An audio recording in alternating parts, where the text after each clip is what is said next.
Hello everyone, I hope आप सब लोग बहुत अच्छे हैं। और पिछली क्लासेस में हम लोगों ने इलेक्ट्रॉनिक्स के बहुत सारे जो टॉपिक्स थे वो कवर किए थे, है ना। तो टॉपिक्स कवर करने के बाद इलेक्ट्रॉनिक्स हमारा ऑलमोस्ट खत्म हो गया है। आज की क्लास में जो मैं टॉपिक डिस्कस करने वाली हूँ आप लोगों के साथ, वो डिस्कस करने वाली हूँ न्यूक्लियर एंड पार्टिकल फिजिक्स का। न्यूक्लियर एंड पार्टिकल फिजिक्स का अगर एग्जाम पॉइंट ऑफ व्यू से बात की जाए इस टॉपिक की, तो ये टॉपिक बिल्कुल स्ट्रेट फॉरवर्ड क्वेश्चन आते हैं। भले ही weightage exam point of view से कम है, बट स्ट्रेट फॉरवर्ड क्वेश्चन आते हैं। आप अटेम्प्ट बहुत इजीली कर सकते हैं और कोई चांस नहीं है कि क्वेश्चन आपसे मिस हो जाए। और स्पेशली अगर मोटा मोटा बात करी जाए तो टॉपिक जो है ना ज़्यादा नहीं है। एक लिक्विड ड्रॉप मॉडल है, शेल मॉडल है और कुछ और चीज़ें हैं थोड़ी बहुत। अगर आपको थोड़ी सी भी अंडरस्टैंडिंग हो तो सब क्लियर हो जाएगा। एग्जाम में जैसा भी क्वेश्चन आए आपके क्लियर हो जाने वाले हैं, है ना। तो इसलिए शुरू करते हैं एक बार।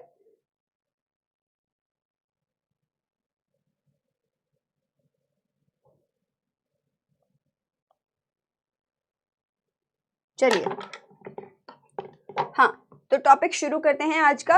एक बार टारगेट देख लेते हैं हम लोग क्या करने वाले हैं। जो एक्चुअली लिक्विड ड्रॉप मॉडल है और शेल मॉडल है जिसकी हम बात करने वाले हैं आज, वो मैंने पूरे 2 लेक्चर में डिवाइड किया।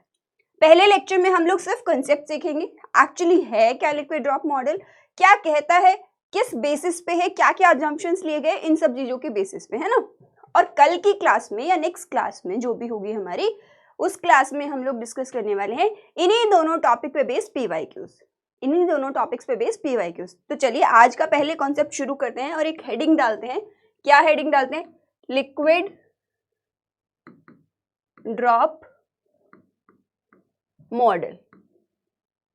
अच्छा, लिक्विड ड्रॉप मॉडल इटसेल्फ शुरू करने से पहले एक इंपॉर्टेंट बात आपसे, ये कि ये मॉडल आया क्यों था। ये मॉडल आया क्यों था, इस मॉडल में हुआ क्या क्या, वो तो खैर बाद की बातें हैं कि किससे कंपैरिजन किया गया, क्या होना चाहिए क्या नहीं होना चाहिए, ये सब तो बाद की बातें।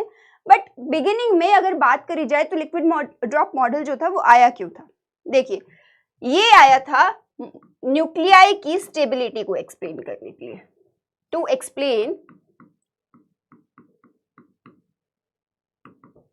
द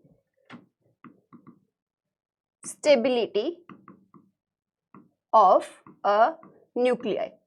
आज की क्लास में हम कॉन्सेप्ट सीखने वाले हैं, तो it will be better for you अगर आप नोट्स बनाना चाहते हैं तो बना सकते हैं बहुत इजीली। क्यों आया था? क्यों आया था? ऐसा देखा गया था कि कुछ कुछ न्यूक्लियाइज के लिए, ऐसा देखा गया था कुछ कुछ न्यूक्लियाई के लिए आपकी स्टेबिलिटी ज्यादा है, आपकी स्टेबिलिटी ज्यादा है। स्टेबिलिटी ज्यादा क्या मतलब? मतलब बाइंडिंग एनर्जी जो है ना पर न्यूक्लियन, अगर मैं बात करूं ए, अगर आपका मास नंबर है तो obviously binding energy per nucleon अगर निकालेंगे, बाइंडिंग एनर्जी पर न्यूक्लियन अगर मैं लिखूं, बाइंडिंग एनर्जी पर न्यूक्लियन आपकी क्या थी? ज्यादा थी, है ना। बाइंडिंग एनर्जी पर न्यूक्लियन ज्यादा थी, उससे क्या होता है, और उसके साथ साथ क्या था, स्टेबिलिटी किस किस चीज पे डिपेंड करती है? बेसिकली स्टेबिलिटी डिपेंड करती है आपके न्यूट्रॉन टू प्रोटॉन रेशियो पे, न्यूट्रॉन टू प्रोटॉन रेशियो पे और मास डिफेक्ट पे। तो ऐसा देखा गया था कि कुछ कुछ न्यूक्लियाई मेरे ज्यादा स्टेबल है, कुछ कुछ न्यूक्लियाई मेरे कम स्टेबल है। तो इसी सब चीजों को एक्सप्लेन करने के लिए पिक्चर में आया था क्या आपके पास, लिक्विड ड्रॉप मॉडल। इन्हीं सब चीजों को एक्सप्लेन करने के लिए पिक्चर में आया था क्या, लिक्विड ड्रॉप मॉडल। ठीक है, तो एक बार शुरू करते हैं अजम्पशंस के साथ। शुरू करते हैं अजम्पशन के साथ। लिक्विड ड्रॉप मॉडल में एक्चुअली क्या क्या अज्यूम किया गया था।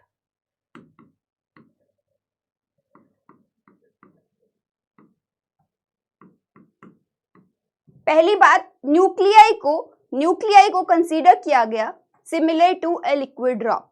न्यूक्लियाई को कंसीडर किया गया similar to a liquid drop. अब मैं सिमिलरिटी की तो बातें बाद में करूंगी, पर पहले इस मॉडल के बारे में सीधी सीधी कुछ बातें। ये मॉडल कैसा है आपका? सबसे पहली बात आपका है स्टैटिस्टिकल मॉडल। क्या मतलब है स्टैटिस्टिकल मॉडल का? मतलब कि लार्ज नंबर ऑफ डेटा को फैच आउट करके फिर ये जो मॉडल बना है ये बेस्ड है उस पर, या लार्ज नंबर ऑफ न्यूक्लियाई को स्टडी किया गया है ना। कुछ भी लिख लीजिए, जो आप लिखना चाहे, दोनों एक ही बात है। ठीक है, अब मेरी बात सुनिए। अगली बात, न्यूक्लियाई को रेस्ट पे कंसीडर किया गया। न्यूक्लियाई को कंसीडर किया गया कि वो मूव नहीं कर रहा। न्यूक्लियाई जो है, nuclei was considered as static। ठीक है, ये वाली बात भी समझ आती है। और क्या, एक और बात बहुत इंपॉर्टेंट है, जो न्यूक्लियाई को कंसीडर किया गया homogeneous. Nuclei was considered as homogeneous and incompressible as well, है ना, and incompressible as well।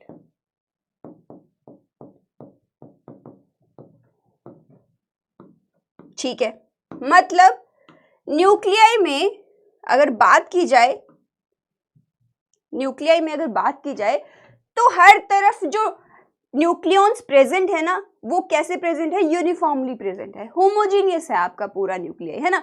ऐसा नहीं है कि कहीं पर ज्यादा है कहीं पर कम है, ऐसा नहीं है। डेंसिटी में वेरिएशन नहीं है, मास डेंसिटी थ्रू आउट क्या रहती है, सेम रहती है आपकी। इसका ये मतलब है होमोजीनियस होने का। ठीक है, अब हम बात कर लेते हैं कि न्यूक्लियाई में और बेसिकली क्या क्या सिमिलरिटी है एक लिक्विड ड्रॉप में और एक न्यूक्लियाई में, है ना। तो उससे पहले एक और बात लिख देती हूँ मैं नोट बना के यहाँ पर। उससे पहले एक और बात लिख देते हैं नोट बना के। क्या लिख देते हैं, अच्छा, जो न्यूक्लियाई में फोर्स होता है ना, वो कैसा फोर्स होता है, न्यूक्लियाई में जो फोर्स होता है न्यूक्लियर फोर्स कहते हैं आप, न्यूक्लियर फोर्स, या फिर आप इंटरेक्शन एनर्जी कहिए, दोनों कुछ भी कह सकते हैं, फोर्स कहिए, इंटरेक्शन एनर्जी कहिए। इंटरेक्शन एनर्जी जो है ना आपकी, वो चार्ज इंडिपेंडेंट है। वो कैसी है, चार्ज इंडिपेंडेंट है।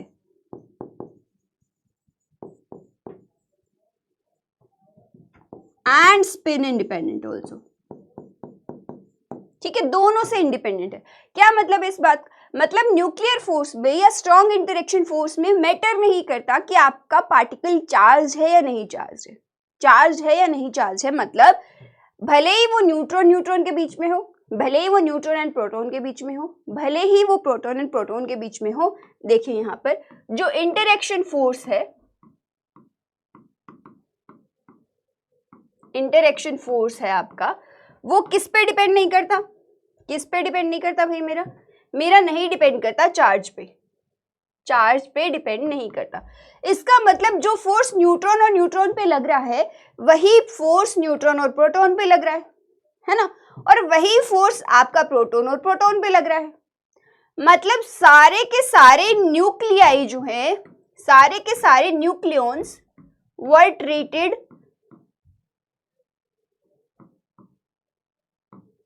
As a single entity. मतलब कोई डिफरेंशिएशन नहीं है किसी भी चीज में कि न्यूट्रॉन है या प्रोटॉन है। अगर आप बात करें इंटरेक्शन फोर्स की, I am not saying in general, but interaction force की बात करें तो उस केस में कोई भी डिफरेंशिएशन नहीं है। और ऑल्सो पहले स्पिन का भी पता नहीं था, तो स्पिन के बेसिस पे भी डिफरेंशिएशन नहीं है। तो चार्ज और स्पिन दोनों से ही, चार्ज और स्पिन दोनों से ही क्या है आपका, इंडिपेंडेंट है। ठीक है, दोनों से ही इंडिपेंडेंट है आपका। यानी कि फंक्शन किसका होगा, अगर चार्ज पे डिपेंड नहीं करता, फंक्शन स्पिन पे डिपेंड नहीं करता, तो डिपेंड किस पे करता है, यहां देखिए, डिपेंड्स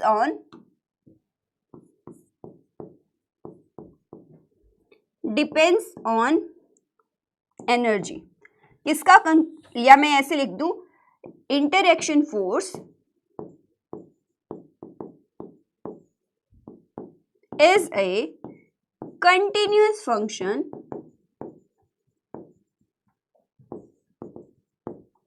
of energy। यहां तक बात क्लियर है सबको, ठीक है। अब मैं बात करने वाली हूं कि न्यूक्लियाई में और एक लिक्विड ड्रॉप में क्या सिमिलरिटी है। मैं दोबारा से अगर आपको क्विकली एक रिवाइज दूं ना, तो ये कहूंगी कि मेरा लिक्विड ड्रॉप मॉडल क्यों आया था, बेसिकली न्यूक्लियाई की स्टेबिलिटी को एक्सप्लेन करने के लिए, न्यूक्लियाई की स्टेबिलिटी को एक्सप्लेन करने के लिए कि कुछ कुछ न्यूक्लियाई ज्यादा स्टेबल क्यों है, कुछ कुछ न्यूक्लियाई कम स्टेबल क्यों है, ये एक्सप्लेन करने के लिए, है ना। और इन एडिशन क्या करने के लिए कि अगर न्यूक्लियाई स्टेबल है तो क्या क्या पैरामीटर्स हैं मेरे, वो क्या रहने वाले हैं न्यूक्लियाई के फिनोमेना को एक्सप्लेन करने के लिए कि न्यूक्लियाई में क्या क्या होता है भाई, फिजन होता है या फ्यूजन होता है, अगर कुछ ऐड कर दिया जाए तो क्या होता है, उसको कंप्रेस किया जाए तो क्या होता है, ये सब चीजों को एक्सप्लेन करने के लिए आपने लिक्विड ड्रॉप मॉडल को कंसीडर किया। ठीक है, तो अब बात करते हैं कि सिमिलैरिटी क्या है, सिमिलैरिटी क्या है between a nuclear model, between a nucleus and a liquid drop। देखिए इस एक्सपेरिमेंट को ब्रीफ करने के लिए, बिगिनिंग में इस एक्सपेरिमेंट को ब्रीफ करने के लिए यूज किया गया था एक मरकरी मॉलिक्यूल, मरकरी का drop, mercury liquid drop use किया गया था। ठीक है, तो ज्यादातर चीजें जो है ना उसी से रिलेट करने की कोशिश करेंगे, या फिर आप कोशिश कर सकते हैं वाटर मॉलिक्यूल से रिलेट करने की। एनीवेज इस एक्सपेरिमेंट में यूज किया गया था मरकरी का ड्रॉप, बट आप किसी भी लिक्विड ड्रॉप से कंपेयर कर सकते हैं। ठीक है, पहली और फॉरमोस्ट इंपॉर्टेंट प्रॉपर्टी है कि आपका जो है लिक्विड ड्रॉप में बहुत लार्ज नंबर ऑफ पार्टिकल्स हैं, कि आपके the liquid drop consist of a large number of molecules।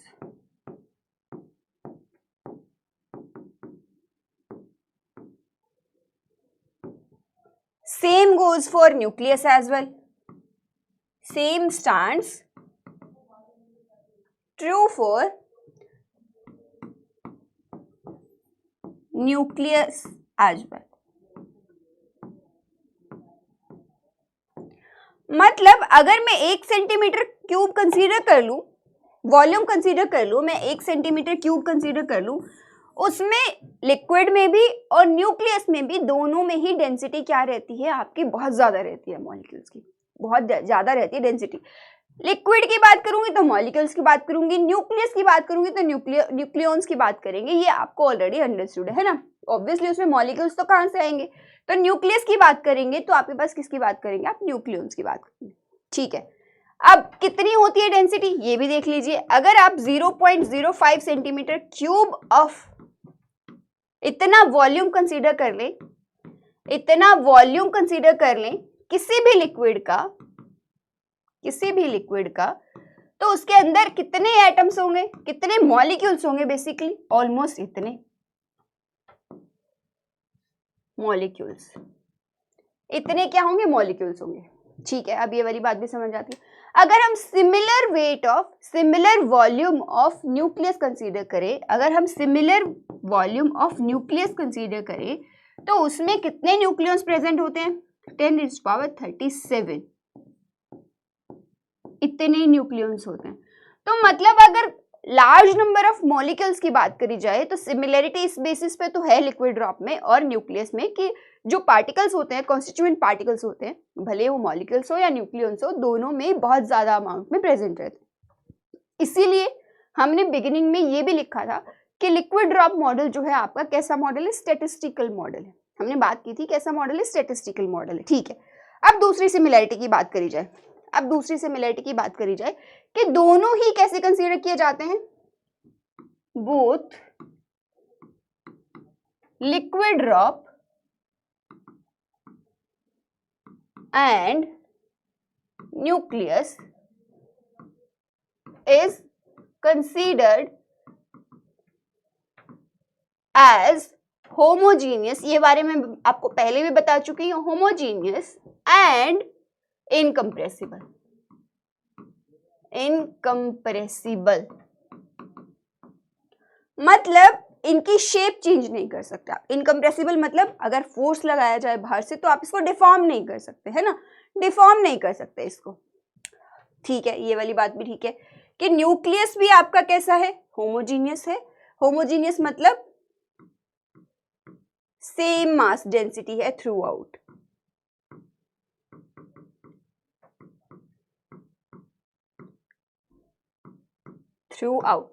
और इनकम्प्रेसिबल मतलब आप डिफॉर्म नहीं कर सकते उसको, है ना।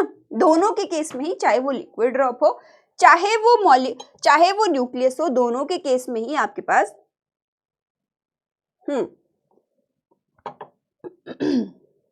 ठीक है,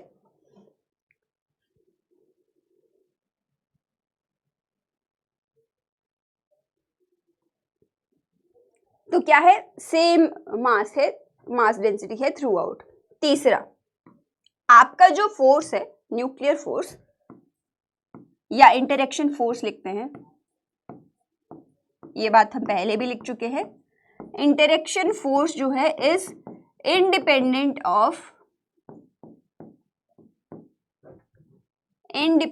ऑफ न्यूट्रॉन और प्रोटॉन, दोनों में, कैसा भी हो, दोनों से ही क्या है, इंडिपेंडेंट है। ठीक है, ये वाली बात समझ आती है।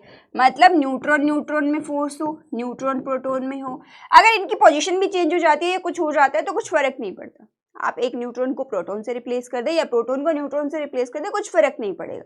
इंटरेक्शन फोर्स पे कुछ फर्क नहीं पड़ेगा, इंटरेक्शन फोर्स पे कुछ फर्क नहीं पड़ेगा। ठीक है, अब मेरी बात बहुत ध्यान से सुनिएगा, इंटरेक्शन फोर्स पे कुछ भी फर्क नहीं पड़ेगा, तो इंटरेक्शन फोर्स बेसिकली है क्या, बाइंडिंग एनर्जी पे फर्क नहीं पड़ेगा। यानी कि अगर न्यूट्रॉन और न्यूट्रॉन प्रोटॉन चेंज भी हो जाते हैं तो बाइंडिंग एनर्जी जो है मेरी विल नॉट बी अफेक्टेड, क्योंकि बाइंडिंग एनर्जी है क्या, बेसिकली इंटरेक्शन फोर्स का ही तो रिजल्टेंट है। कितने स्ट्रांगली मॉलिक्यूल्स बंधे हुए एक दूसरे से, कितने स्ट्रांगली न्यूक्लियॉन्स बंधे हुए हैं एक दूसरे से, वही रिफ्लेक्ट करता है आपका बाइंडिंग एनर्जी, है ना। तो बाइंडिंग एनर्जी क्या होगी, वो चेंज नहीं होगी, विल नॉट चेंज। ठीक है, ये वाली बात भी समझ आती है। अब फोर्थ पॉइंट लिख लेते हैं। फोर्थ पॉइंट क्या होगा आपके पास, फोर्थ पॉइंट होगा कि ये जो फोर्स है आपका, ये कैसा फोर्स है, force is short range force.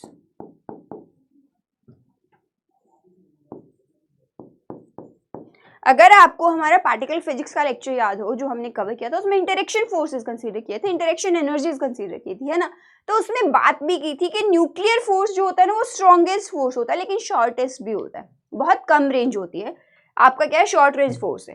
तो इसका मतलब जो, अगर सेंटर में एक न्यूट्रॉन है मेरा, कुछ भी, कोई भी न्यूट्रॉन या प्रोटॉन, कोई भी न्यूक्लियन है, तो वो इंटरेक्ट बंधा जो हुआ है ना, वो बस आसपास वालों से बंधा हुआ है, इससे आगे वालों का कोई कनेक्शन नहीं है इस पर्टिकुलर से, इससे आगे वालों का इससे कोई कनेक्शन नहीं, ये इससे बंधे हुए हैं, ये इससे बंधे हुए हैं।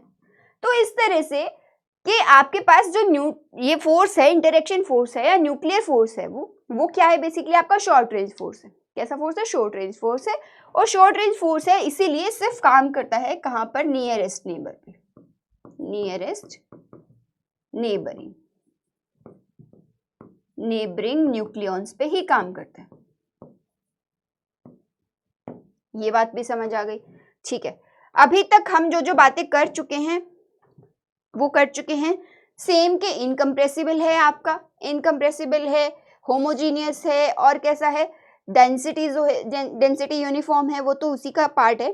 तो इस केस में अगर देखिए अब क्या हुआ, फोर्सेस की बात की कि क्या है हमारा, शॉर्ट रेंज है, लॉन्ग रेंज फोर्स है।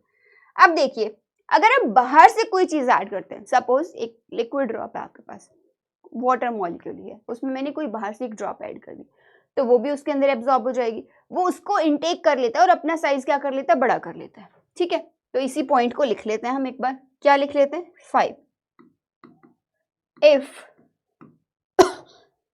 एक second,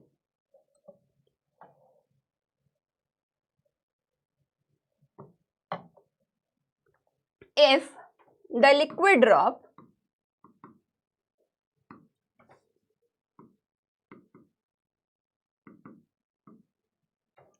is invaded by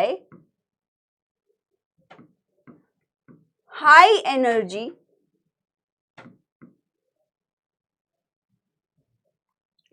drop ही कह लेते हैं from outside,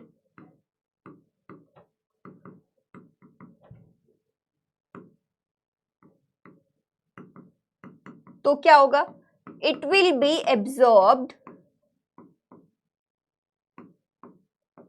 it will be absorbed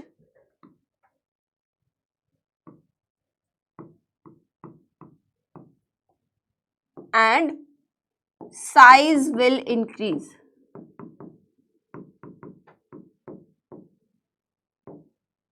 suppose मेरे पास पहले कितना था, कोई भी लिक्विड का ड्रॉप जो आप कंसीडर कर रहे हैं इतना था सपोज, उसके अंदर आपने ये और ऐड कर दिया, तो इसने क्या किया, इसको भी अपने अंदर मिला लिया और अपना साइज क्या कर लिया, बड़ा कर लिया, और अपना साइज क्या कर लिया, बड़ा कर लिया।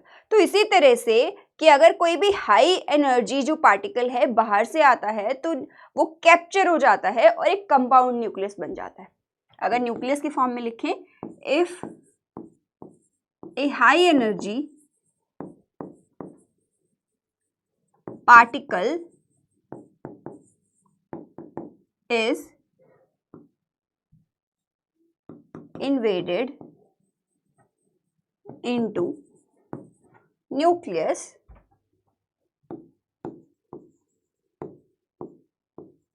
तो क्या होगा आपके पास, अगेन पार्टिकल क्या होगा, कैप्चर हो जाएगा। The particle will be captured and form a compound nucleus.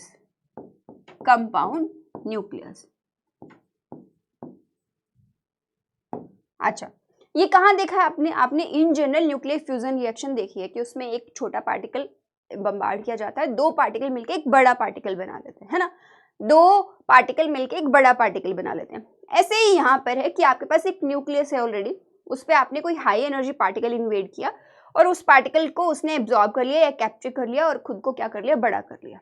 तो यहाँ पर क्या हुआ, एक कंपाउंड न्यूक्लियस बन गया जो कि डिफरेंट है ओरिजिनल से, ऑब्वियसली, है ना। अगर इसका उल्टा कर दिया जाए, अब ये जो एनर्जी ले ली है, तो ये जो एक्सेस एनर्जी आ गई है बाहर से, जो हाई एनर्जी पार्टिकल आया है, excess energy will be shared by all the nucleons.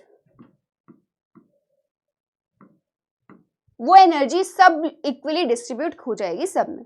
Same goals for liquid drop also, है ना, same goals for liquid drop also.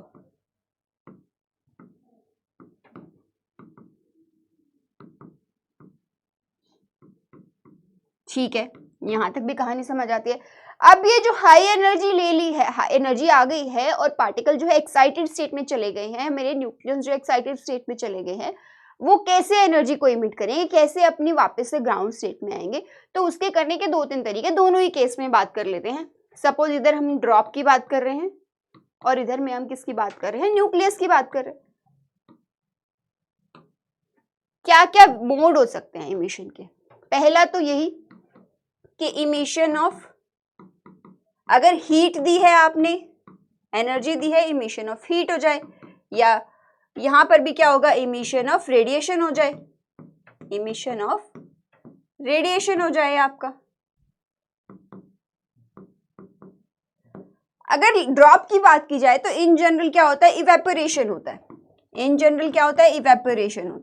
Evaporation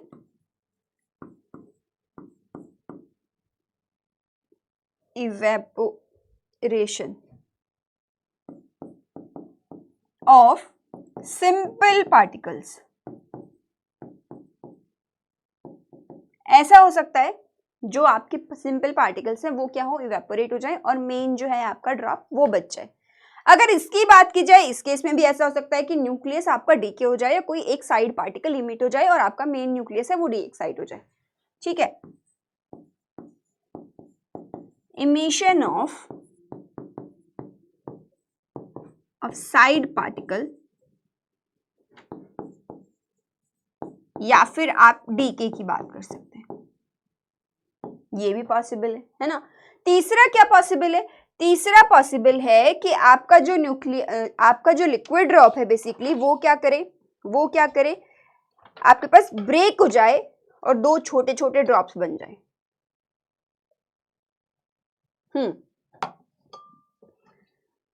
in case अगर एक्साइटेशन बहुत ज्यादा है, एनर्जी बहुत ज्यादा है, in case of high excitation,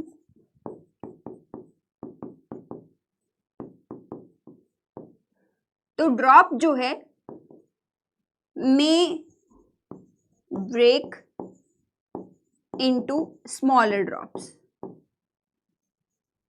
smaller drops. ठीक है, यहां पर भी क्या हो सकता है आपका न्यूक्लियर फिजन की प्रोसेस हो सकती है। Nuclear fission may take place। ठीक है, यहां से एक बात तो क्लियर समझ आती है कि लिक्विड ड्रॉप मॉडल के अकॉर्डिंग न्यूक्लियर फिजन एक्सप्लेन है अच्छे तरीके से कि न्यूक्लियर फिजन हो सकता है। सपोज आपने अगर एक्सपेरिमेंट किया हो लैब में कभी मरकरी का अगर कोई ड्रॉप कंसीडर किया हो, मरकरी का ड्रॉप अगर हाथ पे लेते हैं वो ऐसे घूमता रहता है, आप शायद खेले भी हो उससे, पॉसिबली अगर आपने देखा है मरकरी का ड्रॉप तो है ना, तो वो घूमता रहता है। जब आप उसे प्रेस करने की कोशिश करते हैं, आपने प्रेस किया तो वो प्रेस होने के बजाय क्या होता है वो ब्रेक हो जाता है, छोटे छोटे मॉलिक्यूल्स, छोटे छोटे ड्रॉप्स बन जाते हैं, अलग अलग छोटे छोटे बॉल्स बन जाती हैं। तो ये वही हो रहा है कि अगर बहुत ज्यादा एक्साइटेशन दिया जाए या बहुत ज्यादा फोर्स लगाया जाए तो वो क्या हो जाएंगे, आपके फ्यूजन प्रोसेस हो जाएगी, वहां पर आपका जो ड्रॉप है मल्टीपल ड्रॉपलेट्स में क्या हो जाएगा, ब्रेक हो जाएगा। ठीक है, और वही सेम काम हो जाता है आपका किसके साथ, न्यूक्लियस के साथ, जहां पर वही सेम काम हो जाता है आपका न्यूक्लियस के साथ, जहां पर आप क्या ऑब्जर्व करते हैं, न्यूक्लियर फिजन को एक्सप्लेन करते हैं, न्यूक्लियर फिजन को एक्सप्लेन करते हैं। ठीक है, अब लिक्विड ड्रॉप से फायदे क्या क्या हुआ, उसने क्या क्या चीजें लिखी, क्या क्या अजम्पशन किए, ये सब तो ठीक है। अब क्या क्या फायदे हुए ये और लिख लेते हैं। लिक्विड ड्रॉप मॉडल ने क्या क्या किया। लिक्विड ड्रॉप मॉडल ने एक्सप्लेन किया न्यूक्लियर फिजन को, न्यूक्लियर फिजन को एक अच्छे तरीके से एक्सप्लेन किया। ठीक है, अब ये बात तो है, इसी को आप 4 स्टेप में लिखो, 1 स्टेप में लिखो, कितने भी तरीके से लिखो, कोई फर्क नहीं पड़ता। ऑल्सो स्टेबिलिटी की भी बात की गई कुछ एक्सटेंट तक, लेकिन लिक्विड ड्रॉप मॉडल ने एक एनर्जी का फॉर्मूला भी दिया, मतलब फॉर्मूला 2 पहले से प्रेजेंट था बट उसमें कुछ चीजें लिक्विड ड्रॉप से एक्सप्लेनेबल थी। जैसे आप अगर ओवरऑल एनर्जी लिखें तो एक मास फॉर्मूला दिया गया, जो कि किसकी टर्म्स में होगा, number of protons and neutrons की टर्म में होगा, number of protons and neutron term में होगा। ठीक है, अब एक एनर्जी का फॉर्मूला लिखते हैं जो कि बहुत इंपॉर्टेंट है, एक एनर्जी का फॉर्मूला लिखते हैं जो बहुत इंपॉर्टेंट है और आपके ऑलमोस्ट सब न्यूमेरिकल्स में काम आने वाला है, ऑलमोस्ट सब न्यूमेरिकल में आने वाला है। तो ये एक फॉर्मूला है। सबसे पहली जो टर्म है वो है वॉल्यूम एनर्जी।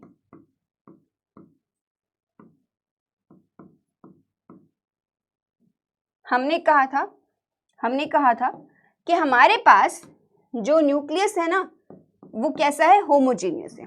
थ्रू आउट जो न्यूक्लियन बने हैं, जो बाइंडिंग एनर्जी है सबकी, वो वाली इनकॉर्पोरेट होती है वॉल्यूम एनर्जी के अंदर। सारा का सारा वॉल्यूम जिस एनर्जी के साथ बंधा हुआ है वो आती है इसके अंदर, प्लस सरफेस एनर्जी।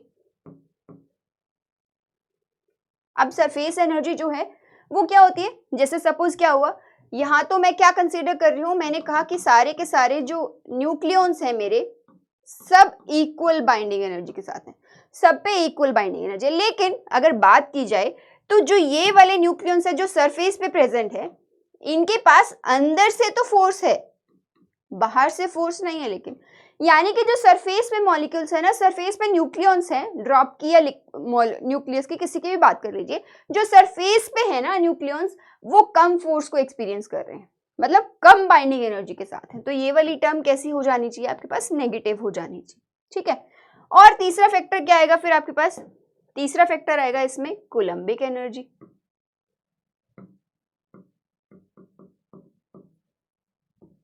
अब कहा तो ये गया कि जो न्यूक्लियर फोर्स है दैट इज इंडिपेंडेंट ऑफ क्या, आपका चार्ज और स्पिन।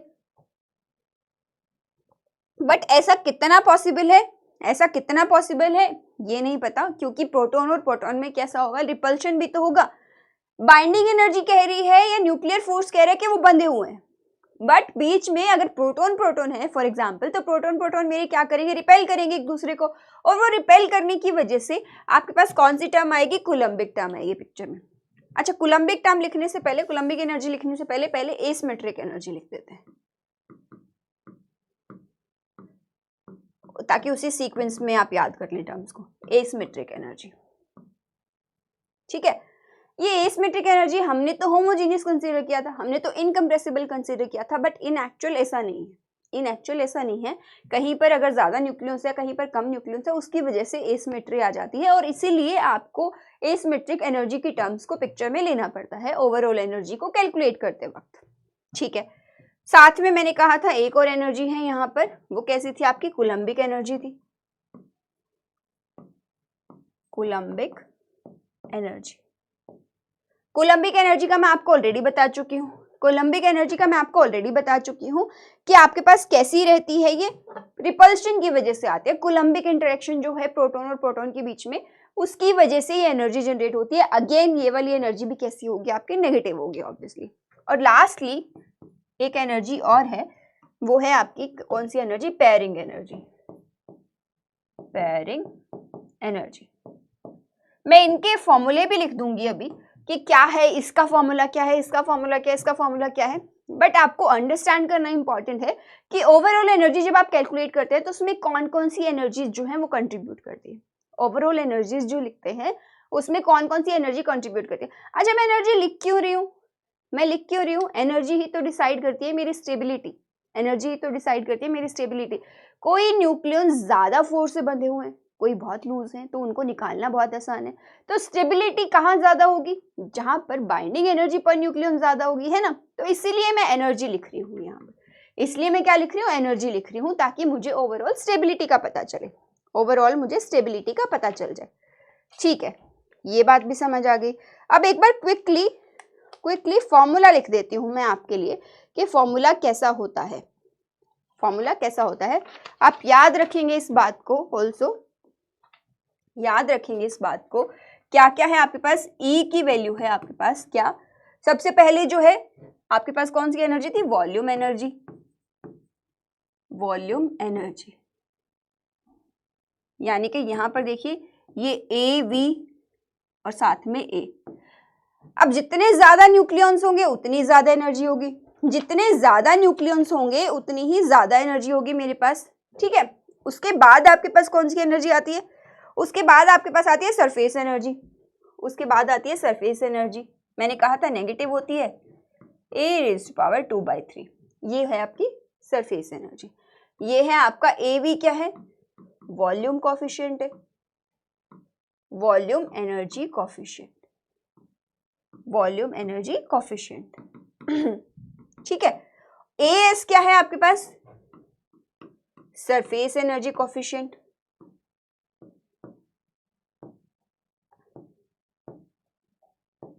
ठीक है, तो ये ना कभी कभी आप देखेंगे किसी किसी जगह पे ये फॉर्मूला जो लिखे होते हैं AV AS इस फॉर्म में लिखे होते हैं, कभी कभी ये C1 C2 इस तरह से भी लिखे होते हैं, मतलब पहले कोफिशिएंट को C1 कह दिया, दूसरे कोफिशिएंट को C2 कह दिया, इस तरह से भी लिखे होते हैं मल्टीपल टाइम। ठीक है, AS।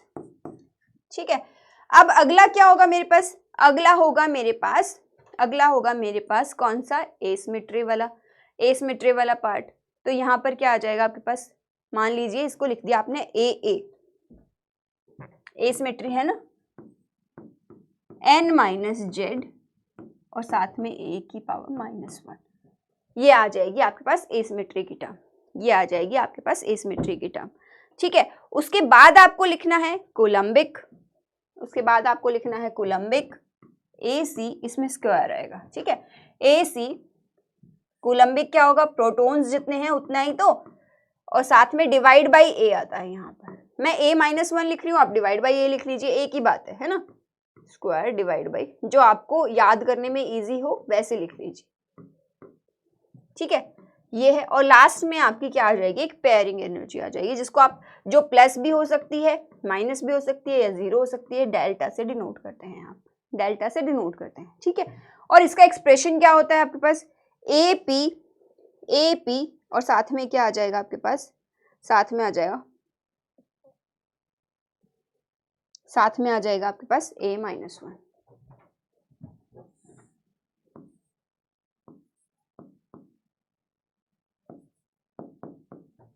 ठीक है, ये आ जाएगी आपके पास क्या, पेयरिंग एनर्जी।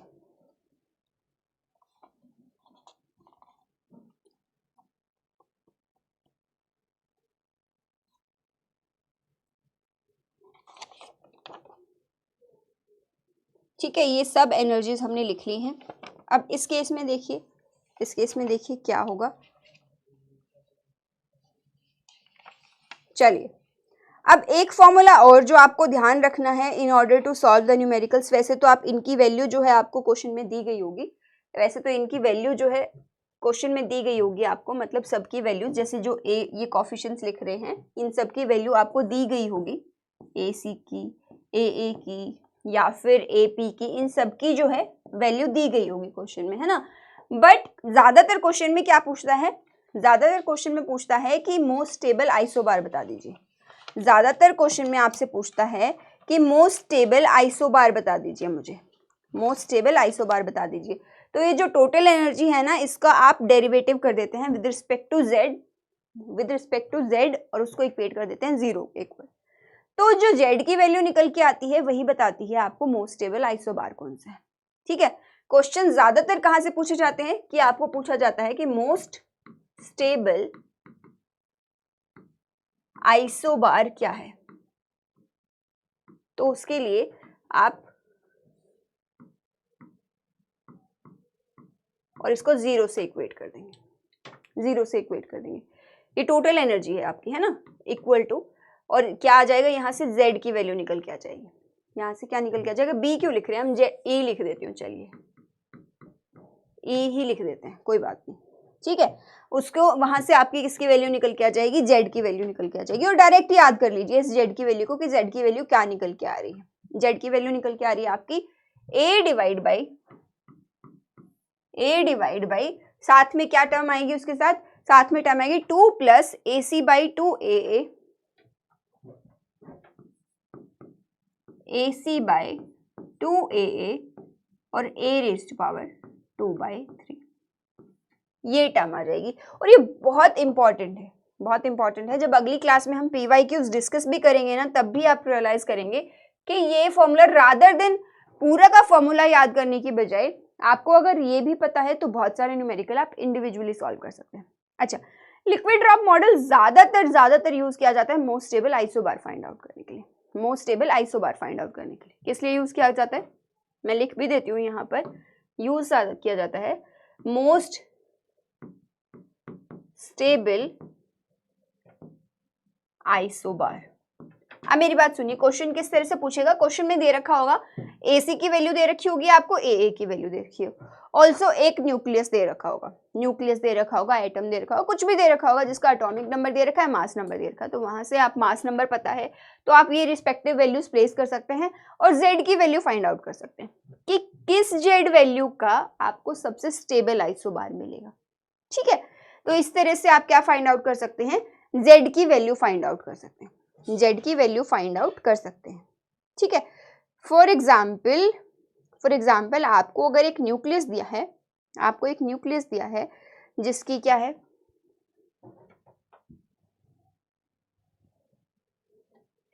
फॉर एग्जाम्पल अगर एक न्यूक्लियस दिया है जिसका मास नंबर है 216, तो आप यहाँ पर जो जो वैल्यूज दे रखी होंगी वो वैल्यूज प्लेस करेंगे। सपोज AC की वैल्यू दे रखी है आपको, सपोज AC की वैल्यू दे रखी है आपको 0.75 और AA की वैल्यू दे रखी है आपको 24। तो यहाँ पर वो वैल्यूज प्लेस कर दीजिए, यहाँ पर वो वैल्यूज प्लेस कर दीजिए।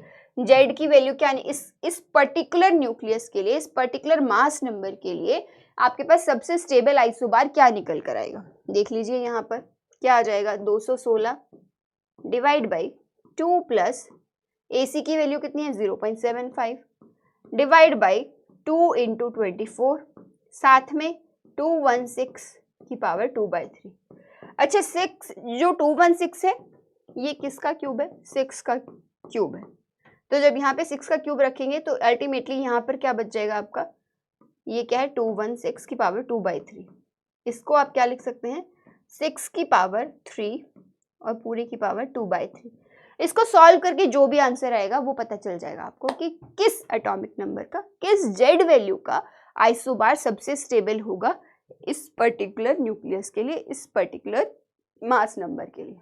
ठीक है, तो इस तरह से आप क्या कर सकते हैं, लिक्विड ड्रॉप के मॉडल के क्वेश्चन सॉल्व कर सकते हैं। इसमें कुछ नहीं पूछता है आपसे पेपर में। ज़्यादातर जितने भी प्रीवियस ईयर क्वेश्चन पेपर आप उठा के देखेंगे, आपसे पूछा गया होगा कि आपको एक न्यूक्लियस गिवन है और उस न्यूक्लियस के कॉरस्पॉन्डिंग आपको मोस्ट स्टेबल आइसोबार पता करना है। उस न्यूक्लियस के कॉरस्पॉन्डिंग आपको मोस्ट स्टेबल आइसोबार पता करना है।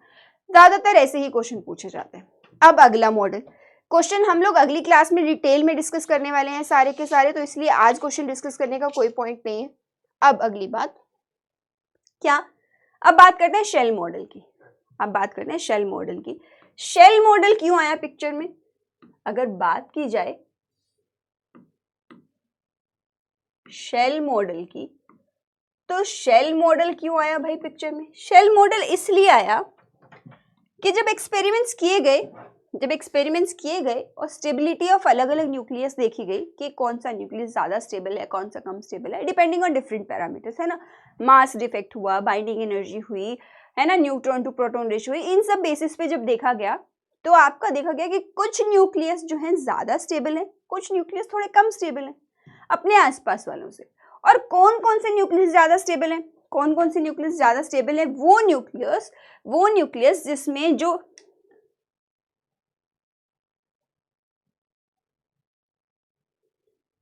जिनमें आपका न्यूक्लियॉन्स का नंबर जो रहता है वो रहता है इतना 2, कितना 8, 20, 2, 8, 20, 28, 50, 82 और 126, जिसमें इतने न्यूक्लियॉन्स है ना, वो न्यूक्लियस मेरे ज्यादा स्टेबल होते हैं। ऐसा देखा गया इंपेरिकली।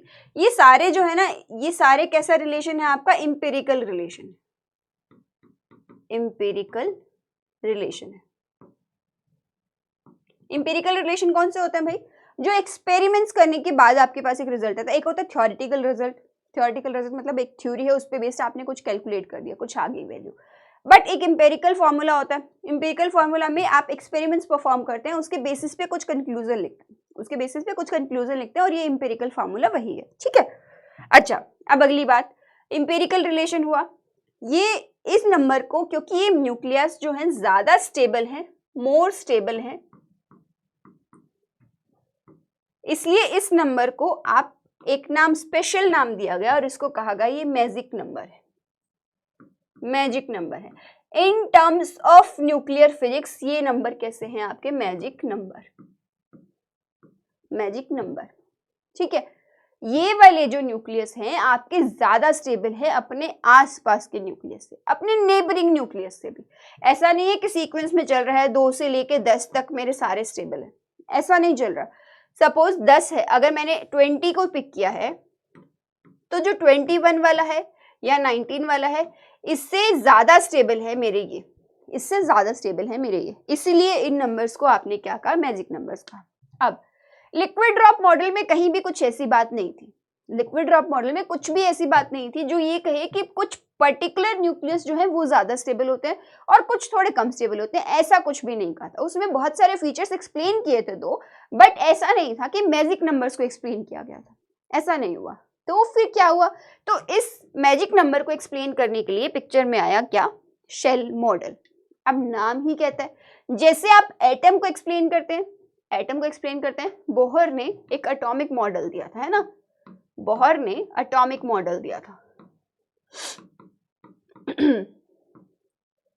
जिसमें उसने कहा था कि इलेक्ट्रॉन जो है बाहर शेल्स में होता है। ऐसे ही न्यूक्लियस के लिए भी कहा गया कि न्यूक्लियस जो है ना आपके शेल्स में है, जैसे आप इलेक्ट्रॉन्स की फिलिंग करते हैं, ऐसे ही न्यूक्लियस में न्यूक्लियॉन्स की भी फिलिंग भी होती है। ये अजम्पशन था किसका? शेल मॉडल का, कि जैसे एटॉमिक मॉडल है, शेल होते हैं, उसमें इलेक्ट्रॉन्स शेल्स में फिलिंग होती है, वैसे ही आपके पास क्या होता है? न्यूक्लियस में न्यूक्लियॉन्स भी कैसे फिल होते हैं? शेल्स में फिलिंग होती है, ठीक है। अब इलेक्ट्रॉन्स के लिए तो हम बहुत सारी चीजें यूज करते हैं, जैसे एनर्जी फाइंड आउट करने के लिए हम अलग अलग पोटेंशियल यूज करते हैं और उसके बेसिस पे एनर्जी फाइंड आउट करने की कोशिश करते हैं। कौन कौन से हैं उनमें से एक दो के नाम भी लिख देते हैं। जैसे सपोज पहला जो था, कंसीडर किया कि इनफाइनाइट पोटेंशियल वेल,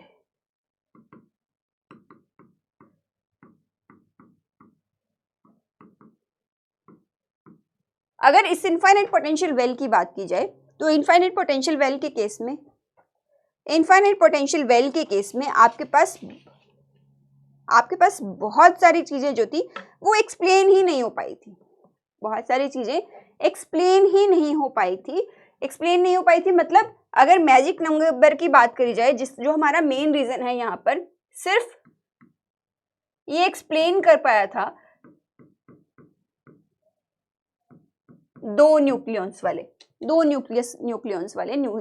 न्यूक्लियस को, इसकी स्टेबिलिटी को एक्सप्लेन कर पाया था कि ये जो है ना, जिनमें दो न्यूक्लियस प्रेजेंट है वो ज्यादा स्टेबल है बाकियों से, बस इतना ही एक्सप्लेन कर पाया था। ठीक है, दूसरा अजम्पशन किया गया आपका हार्मोनिक ऑसिलेटर। आपने क्वांटम में पढ़ा भी होगा ये सब चीजें कि अगर हार्मोनिक ऑसिलेटर, ठीक है, उसमें कंसीडर किया गया कि जो आपके न्यूक्लियंस है ना, न्यूक्लियंस कैसे हैं, हार्मोनिक ऑसिलेटर की तरह से बिहेव करते हैं। न्यूक्लियंस आपके किसकी तरह से बिहेव करते हैं, हार्मोनिक ऑसिलेटर की तरह बिहेव करते हैं। अगर हार्मोनिक ऑसिलेटर्स की तरह बिहेव करते हैं तो पोटेंशियल कौन सा कंसीडर करना चाहिए, पोटेंशियल कंसीडर करना चाहिए 1/2 m omega square x square, right. ये कैसा है, वन डायमेंशनल पोटेंशियल। आप 3D में भी लिख सकते हैं, ऑब्वियसली 3D में भी लिख सकते हैं, but this is just for reference, ठीक है। इसके विद रिस्पेक्ट में जो एनर्जी आती है वो क्या निकल के आ जाती है, n+1/2 h क्रॉस ओमेगा। अगर ये एनर्जी कंसीडर की गई, तो इस केस में हुआ क्या, इसमें मेरे कुछ मैजिक नंबर एक्सप्लेन हुए लेकिन सारे फिर भी नहीं हुए, फ्यू मैजिक नंबर।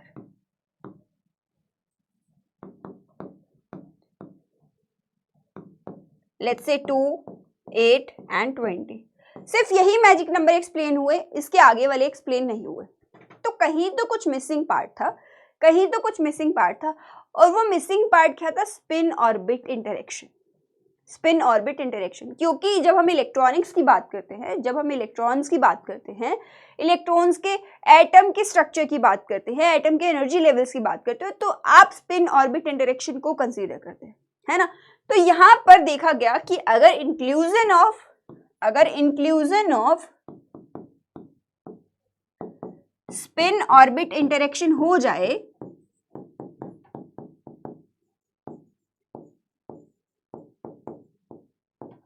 तो मेरी सारे के सारे मैजिक नंबर एक्सप्लेन हो रहे हैं, ऑल मैजिक नंबर्स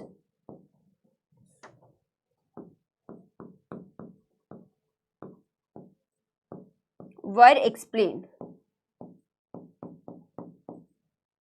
ठीक है, ये बात भी सही है। मतलब अगर मैं स्पिन ऑर्बिट इंटरेक्शन को कंसीडर कर लूं तो मेरे पास सारे मैजिक नंबर एक्सप्लेन हो जाते हैं। समझ आ गई मैम ये वाली बात। जैसे ही आप स्पिन ऑर्बिट इंक्लूजन कर लेते हैं तो उसके बाद ऑब्वियसली सारे मैजिक नंबर एक्सप्लेन होंगे। तो स्पिन ऑर्बिट इंटरेक्शन की वजह से एक चीज आती है पिक्चर में, जिसे आप कहते हैं जे। जे जो है वो आपका क्या है, टोटल एंगुलर मोमेंटम है।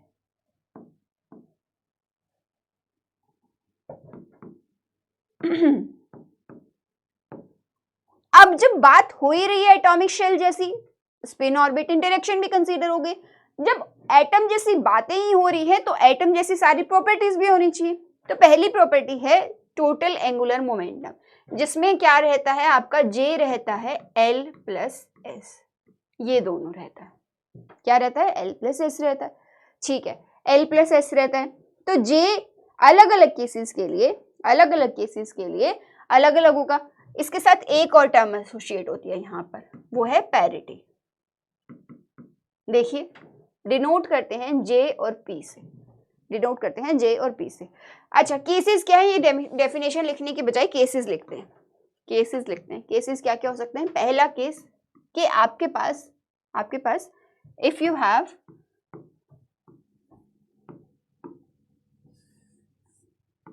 even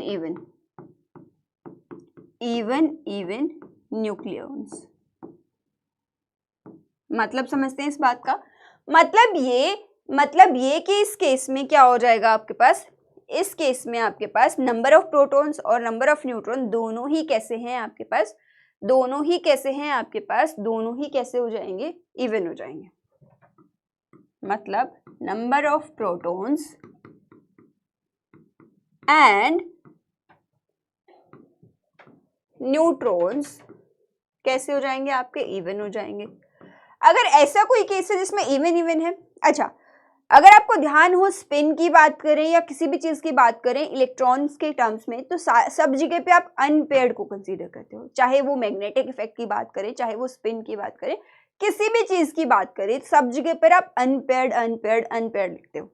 तो अगर दोनों इवन हो गए, न्यूक्लियॉन्स मेरे इवन नंबर ऑफ प्रोटॉन्स हो गए, इवन नंबर ऑफ न्यूट्रॉन्स हो गए, तो उस केस में क्या होगा, आपका जे की वैल्यू कैसी हो जाएगी, 0 हो जाएगी।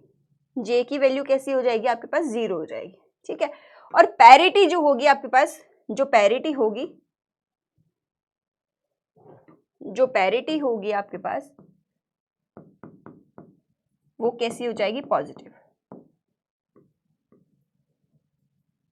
याद रखिएगा ये, जब भी आप क्वेश्चन में पूछेंगे, सपोज कोई ऐसा न्यूक्लियस दे दिया आपको जिसमें इवन नंबर ऑफ प्रोटॉन्स है, इवन नंबर ऑफ न्यूट्रॉन्स है, तो आप देखते ही समझ जाएंगे, आपको कैलकुलेट करने की नीड नहीं है, फिलिंग करने की जरूरत नहीं है कि फिल करेंगे लेवल्स को, फिर एल की वैल्यू फाइंड आउट करेंगे, फिर एस की वैल्यू फाइंड आउट करेंगे, वो सब की जरूरत नहीं है आपको, सीधा सीधा आप कर सकते हैं इससे, ठीक है। अब दूसरा केस क्या होगा आपके पास, कि आपके पास ऑड इवन या इवन ऑड, ऑड इवन या फिर इवन ऑड, यानी कि कुछ अनपेयर्ड है, ठीक है।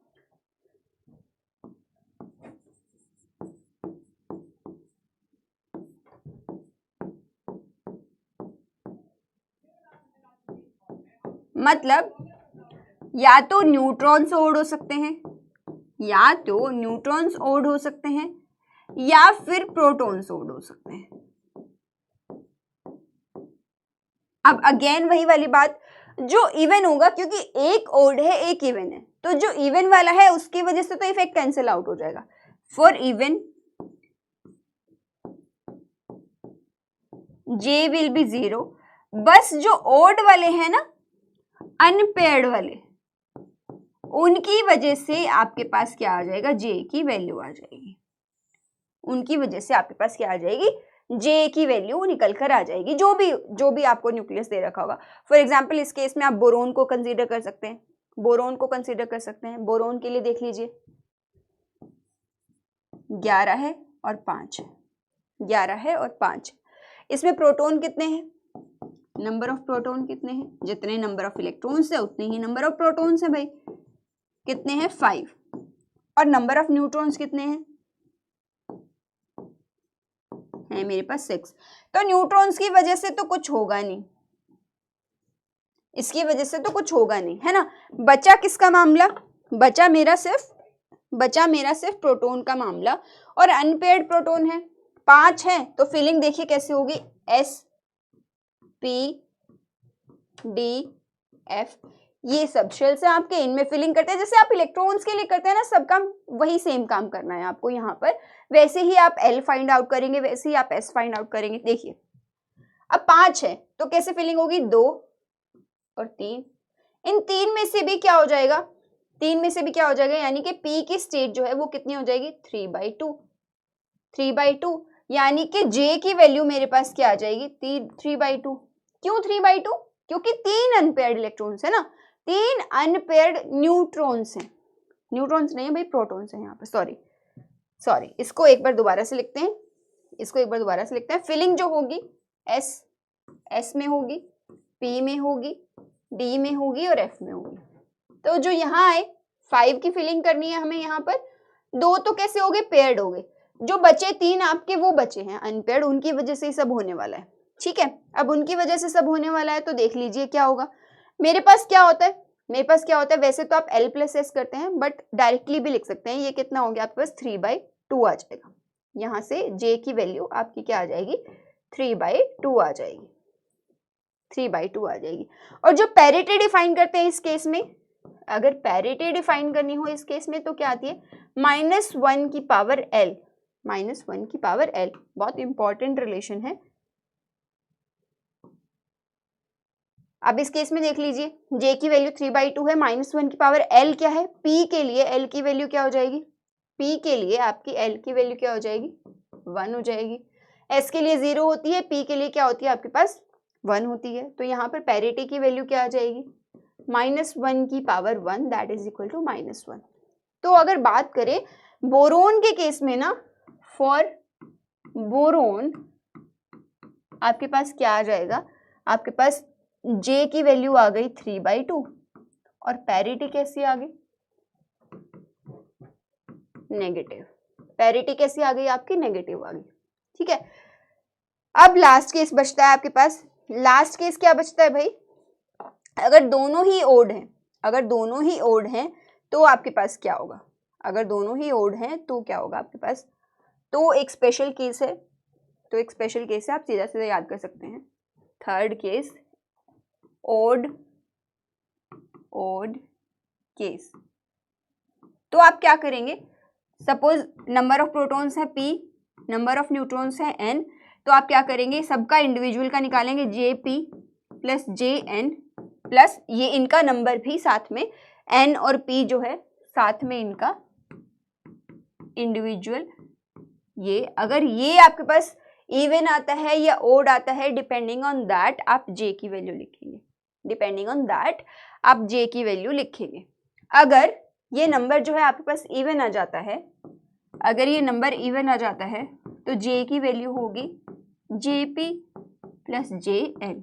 अगर ये नंबर ओड आ जाता है तो इस केस में ये वैल्यू हो जाएगी J is equal to Jp minus Jn। याद रखिएगा, फॉर्मूले में सीधा सीधा क्वेश्चन में पूछे भी जाएंगे फॉर्मूले, तो आपको याद होना चाहिए, तो आपको क्या होना चाहिए, याद होना चाहिए। इसे याद कर लीजिए, इसे क्या कर लीजिए, याद कर लीजिए। ठीक है,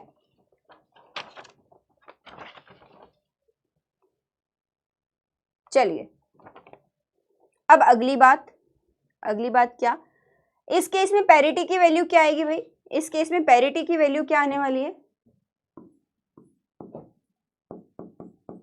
क्योंकि दोनों ओड है। पिछली बार में तो क्या था, एक ही ओड था, एक इवन था, तो जो ओड वाला था उसका L हमने कंसीडर कर लिया था। यहाँ पर क्या हो जाएगा आपके पास, -1 की पावर Lp प्लस Ln।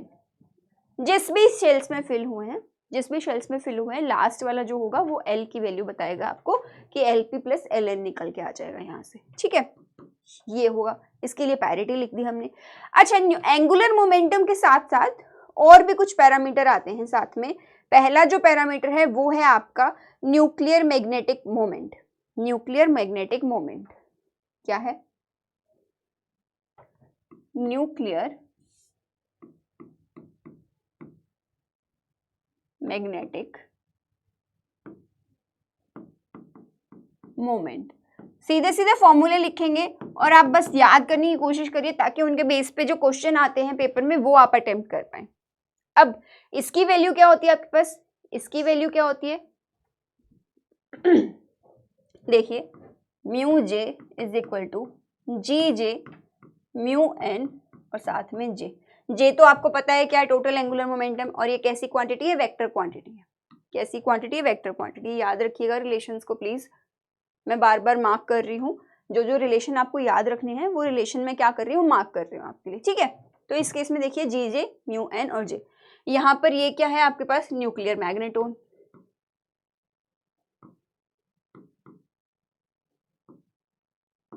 जैसे आप अगर सपोज करो इलेक्ट्रॉन्स की बात करते हैं तो उसमें बोहर मैग्नेटॉन लिखते हैं, यहाँ पर वैसे ही सेम है न्यूक्लियर मैग्नेटॉन आपके पास।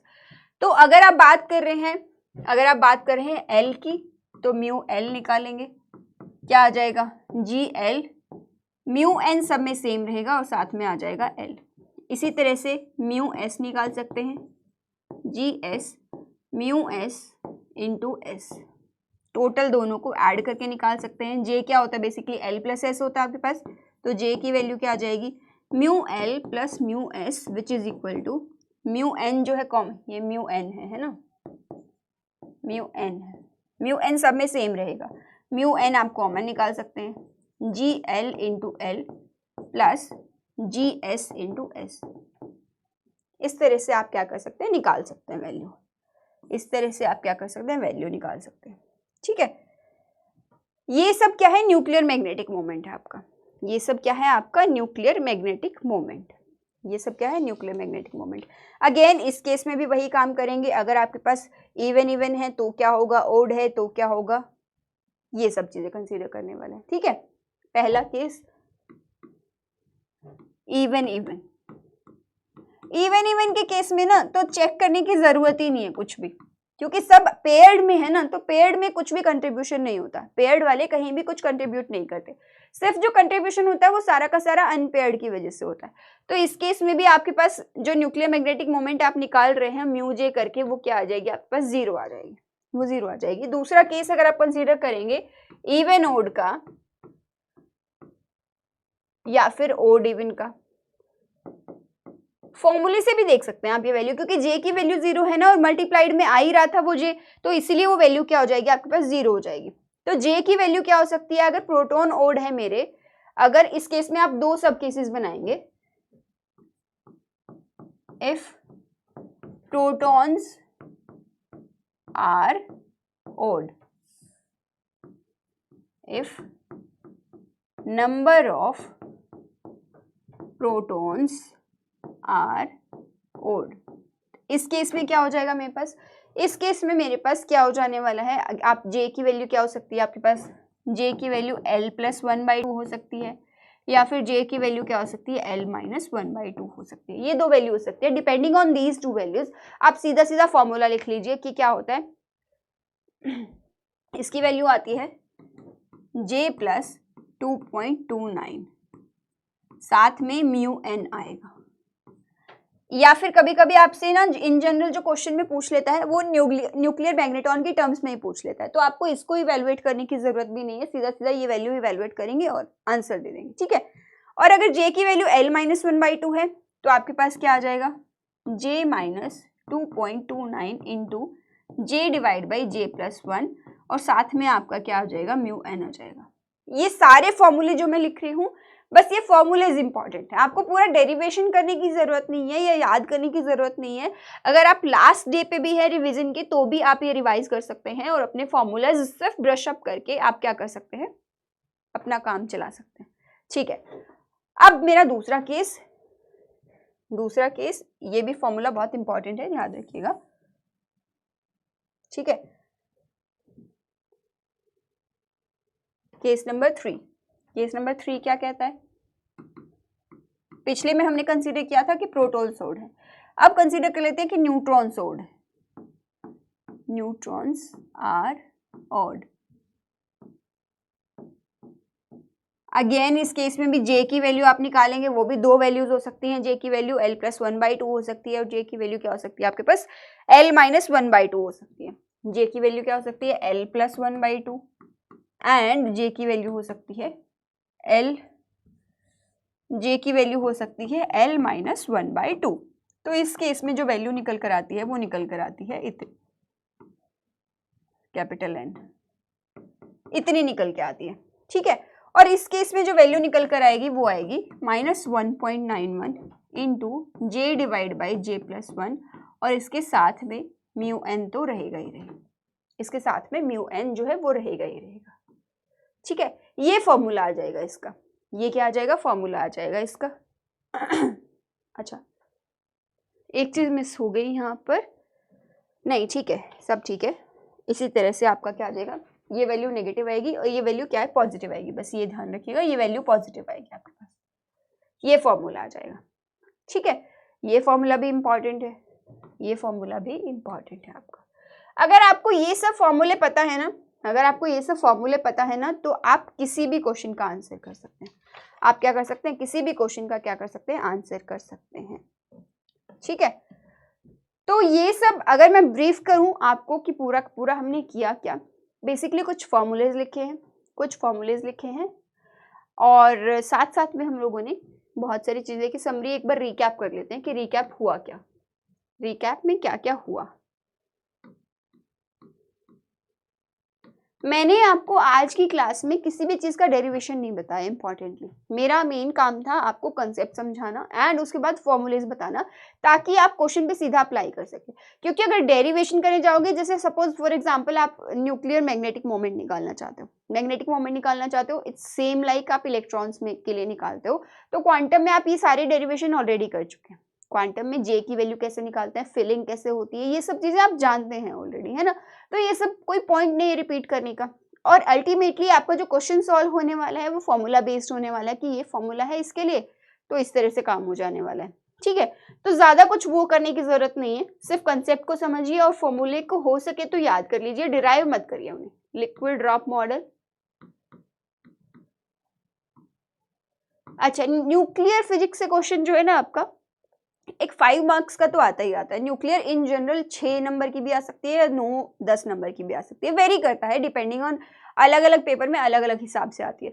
कभी कभी सिर्फ एक क्वेश्चन पूछा जाता है, कभी कभी 2 क्वेश्चन भी पूछ लिए जाते हैं, तो इस तरह से वेरी करता है रेशो। ऐसा फिक्स नहीं है कि एक ही क्वेश्चन आना है या 2 क्वेश्चन आने हैं, ऐसा फिक्स नहीं है इसके लिए। लिक्विड ड्रॉप मॉडल किया और इसके साथ में सेमी इंपेरिकल फॉर्मूला लिखा हमने बाइंडिंग एनर्जी के लिए।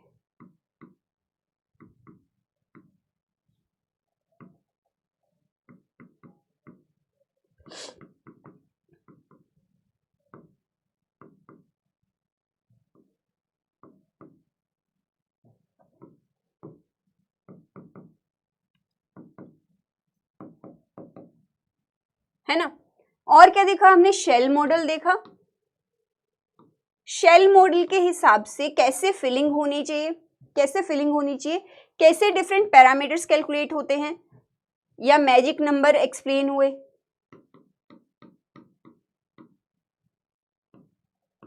मैजिक नंबर भी एक्सप्लेन हुए, एंड इन पैरेलल आपने कुछ पैरामीटर भी देखे, जैसे जे देखा, पैरिटी देखा, ऑल्सो और क्या देखा आपने, न्यूक्लियर मैग्नेटिक मोमेंट भी देखा। ये सब पैरामीटर्स हमने देखे शेल मॉडल में। अब पेपर में क्वेश्चन कैसे आएगा, पेपर में क्वेश्चन हम अगले लेक्चर में, इसका जो अगला सीक्वेंस होगा आपके पास, उसमें हम लोग PYQs ही डिस्कस करने वाले, और आप खुद रिलेट कर पाओगे कि हर क्वेश्चन मोर और लेस फॉर्मूला बेस्ड है, ज्यादा कुछ एफर्ट नहीं करना। इसलिए मैं कहती हूँ न्यूक्लियर में ज्यादा एफर्ट करने की जरूरत नहीं है, 1 या 2 टॉपिक पढ़ेंगे, सपोज आप लिक्विड ड्रॉप मॉडल और शेल मॉडल ही पढ़ लेते हैं, उनके फॉर्मूलाज देख लेते हैं, तो उसके बाद आप क्वेश्चन अटेम्प्ट करने के लायक हो जाएंगे। मतलब चांसेस बहुत बहुत बहुत हाई हो जाएंगे आपके कि आप क्वेश्चन जो है अटेम्प्ट कर पाए। ठीक है, इसी के साथ हम आज की क्लास को क्लोज करते हैं। नेक्स्ट वीडियो में मिलते हैं आपसे with PYQs of liquid drop model and shell model. तो इसी के साथ I will close this session. Thank you everyone for watching, और आगे भी देखते रहिए कि वीडियोस कैसी आती जा रही हैं आपके लिए।